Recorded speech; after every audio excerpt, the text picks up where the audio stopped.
¿Qué tal? Buenas noches, soy Rodrigo Jiménez Solomon, bienvenidos a Ciudad 25. Hoy tenemos a Zulema Mosri, candidata a ministra a la Suprema Corte de Justicia de la Nación.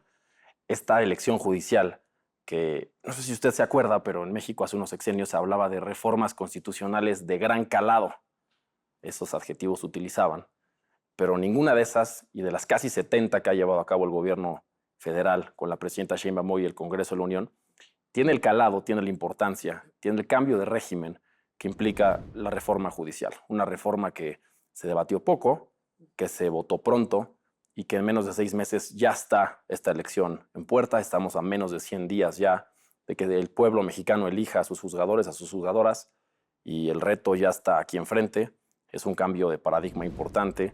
Y vamos a ver a las candidatas, a los candidatos, a ministros con propuestas interesantes en unas semanas. Y por lo pronto, pues vamos a conocer sus perfiles y que nos platiquen este proceso cómo ha sido. Bienvenida, Zulema. Mucho gusto, encantada, Rodrigo, de la oportunidad de platicar de estos temas tan relevantes como lo es la justicia, los desafíos y esta transformación importante que viene en nuestro sistema de justicia. Si hay un tema pendiente en la historia de nuestro país que la gente resiente es la impunidad. Sí. La impunidad, que es una palabra tan vaga, tan amplia, tan ambigua también, recae siempre al final en la impartición de justicia, si los responsables son juzgados y sentenciados o no. Y eso genera mella, genera dolor social. Sí. Esta reforma judicial que se planteó y que se votó, se está implementando y ahora se van a elegir a los jueces, plantea, entre muchas cosas, esa gran pendiente, Zulema. Sí, definitivamente sabemos que algo que nos identifica a todos o que nos une es esa sensación por la injusticia, de ver la injusticia social, la pobreza, la discriminación, la desigualdad. Y esto evidentemente es por la corrupción, la indiferencia de las autoridades, por la impunidad. Por ello son esos reclamos legítimos de justicia que vemos pues todos los días, pero en especial cada año. Por ejemplo, cómo las mujeres se han unido a levantar la voz. Y este es el desafío. Es evidente que ya hay una reforma constitucional que busca, con ciertos, digamos, lineamientos, acercar esta justicia para que alcance a todas las personas. Y este es el desafío. Te va a tocar a ti representar este clamor público, esta gran queja social que hablan de décadas de injusticias en las calles. Vas a tener que ir a conquistar el voto. Y eres servidora pública, eres jueza, eres magistrada, tienes ya unos años trabajando en esto, tienes experiencia. Te va a tocar ahora vivir la propuesta popular, el reclamo social contra el trabajo técnico que tú has llevado a cabo en los últimos años. Evidentemente, esto es uno de los aspectos de esta reforma profunda que viene a simbrar estas bases, pero con el propósito de que responda de manera integral a la explicable demanda de justicia de las personas. Y sí, uno de los propósitos es acercar a las personas con el pueblo, pero yo creo que podríamos dentro de estos mecanismos también buscar una oportunidad que de la misma manera las personas juzgadoras rindan cuentas de su quehacer jurisdiccional a las personas que los elijan, al pueblo en general. Entonces ya es una realidad, creo que nos corresponde que se transparente, que se conozca, sobre todo en esta, diría yo, esta reforma la más importante, en la elección más importante del siglo. Entonces, pues este es el desafío. Te toca estar desde adentro, como magistrada. Si alguien entiende cuáles son los retos, cuáles fueron los problemas que llevaron a que se llevara a cabo esta reforma, eres tú. ¿Sientes que le faltó al Poder Judicial, que a la impartición de justicia en nuestro país, le faltó comunicar, le faltó sensibilidad, le faltó cercanía social? Considero que son varios aspectos que motivaron esta, digamos, mala calificación por parte del pueblo a las personas juzgadoras. Y bueno, para ello están los indicadores del INEGI que dice que solamente el 13% de la población confía en los jueces. Sin embargo, después de los policías, estamos muy mal calificados. Lo cierto es que hay información que no está precisa.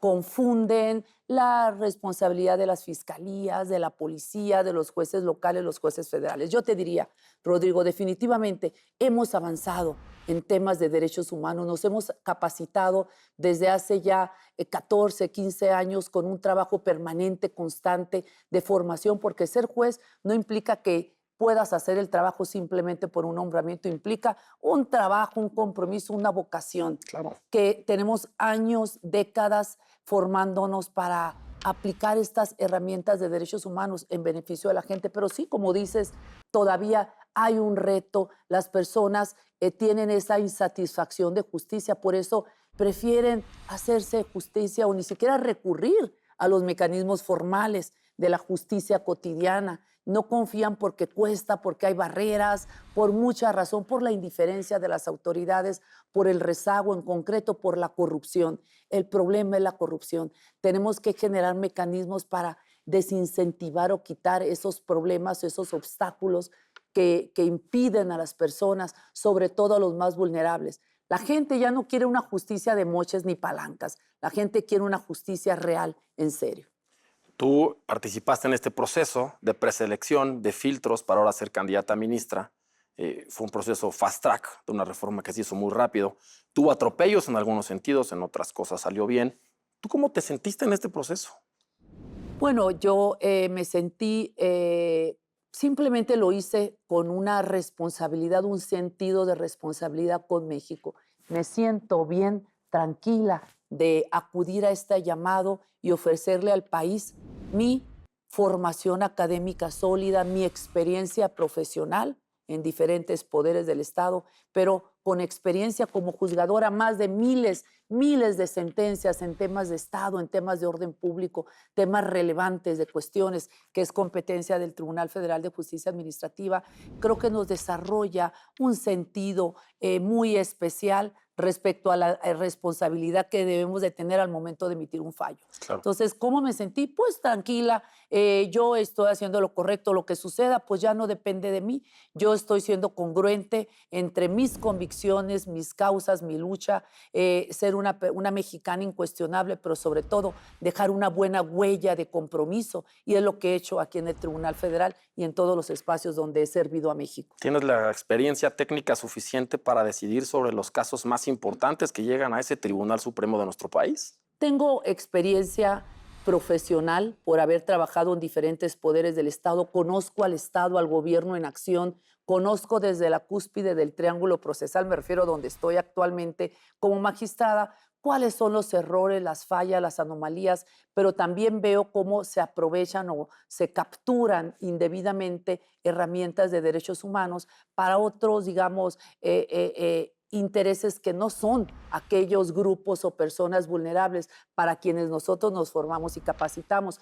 Tengo la formación académica en cuestiones de no solamente una sólida formación académica, sino de políticas públicas, geopolítica, economía, y el hecho de estar participando en cuestiones de corrupción, temas de cuestiones de adquisiciones, obras públicas, temas de tratados internacionales, doble tributación, temas fiscales. Ves dónde están, por un lado, los incentivos perversos de las normas y también de las actuaciones de los particulares, de modo que haber caminado, transitado en diferentes poderes del Estado, ejerciendo la función, la gestión pública desde adentro del mismo y la formación académica me da elementos para poder sentirme con esta responsabilidad de servir a México en este momento histórico.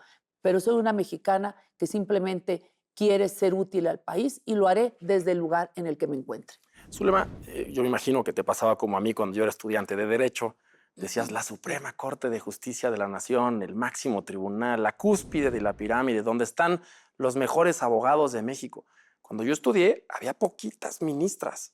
Tú has sido una gran impulsora de la igualdad de género, incluso has sido condecorada, tienes una medalla al respecto, es la medalla Mujeres por la Igualdad, que te la dio la Asociación Nacional de Juzgadores. Llegar como ministra representa un triunfo para esta gran bandera que tú has encauzado. En principio, comparto contigo, Rodrigo, que así también nos formamos en el sentido de que las personas, digamos, más destacadas académicamente, incuestionables en la formación, en la precisamente integridad personal y profesional, pues son las que podrían atreverse a querer aspirar. En mi caso, tengo una formación académica de excelencia, pues desde la universidad, que tuve reconocimiento como mejor alumno de mi generación. No me saqué ningún 90 a la universidad, pero bueno, ahí está, hasta el doctorado. ¿Te sacaste puro 10 o qué? Claro, y ahí va 1,95, pero te digo, 90 no, pero digo, se supone que debes de tener claro que lo único que denota esto es un compromiso, es disciplina y dedicación. Pero además es importante dejar una buena huella.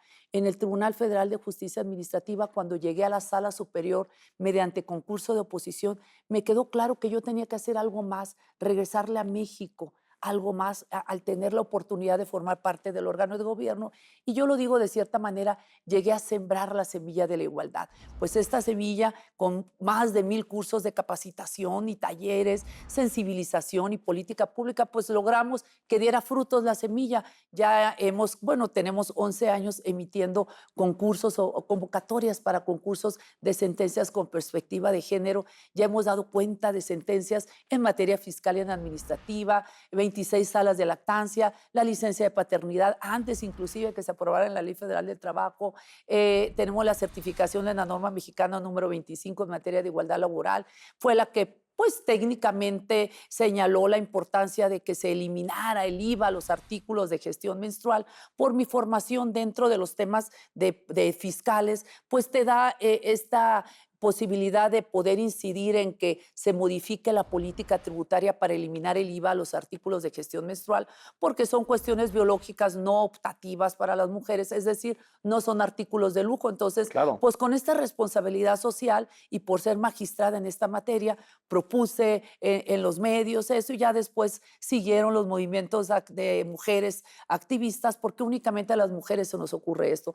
Los protocolos para atender los casos de acoso sexual, los protocolos para asegurar los derechos laborales de las personas trans, es decir, los baños neutros. Tenemos una serie de acciones concretas, porque siempre estoy convencido que hay que dejar una buena huella de acciones concretas. Entonces, a veces dicen, ¿y qué has hecho tú por las mujeres? ¿Qué no he hecho dentro del tribunal desde la creación de la comisión? Simplemente más de 1000 cursos y talleres de capacitación para aplicar la perspectiva de género implica un compromiso, un trabajo, además de otras acciones le llamo política institucional y, por supuesto, esta labor permanente y constante de promoción de los derechos humanos. Y para cerrar, quieres ahora hacerlo desde la Suprema Corte. Existe una deuda histórica en la impartición de justicia para y por las mujeres de nuestro país, un país donde existe una violencia de género que nadie puede tapar, que nadie puede negar.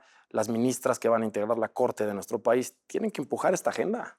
Definitivamente las ministras, porque generalmente las mujeres somos las que hemos impulsado la agenda de las mujeres o luchado por los derechos de las mujeres, pero también los hombres. Es un tema que nos compete a ambos como sociedad, mujeres y hombres, que tenemos los mismos propósitos de vida. Pero bueno, creo que cualquier persona juzgadora, en el momento en el que llegue a ocupar una responsabilidad, está consciente o debe de tener esas herramientas de derechos humanos. Ya no podemos darnos el lujo de, ante la omisión o la falta de conocimiento, que a veces sin darnos cuenta podemos incurrir en ser, digamos, cómplices o encubridores de violentadores o de personas que discriminan. Para eso nos pusimos los lentes grandotes de la igualdad, para visibilizar y evitar que haga eso. Entonces, pues eso lo tenemos que hacer todas las autoridades y ese es el desafío, continuar con esto, pero sobre todo transformar la justicia y sobre todo recuperar la seguridad jurídica. Pues muchas gracias, Zulesma Morri, candidata a ministra a la Suprema Corte de Justicia de la Nación, por estar con nosotros. Gracias a ti y que las personas se sigan interesando y hagan suyo este proceso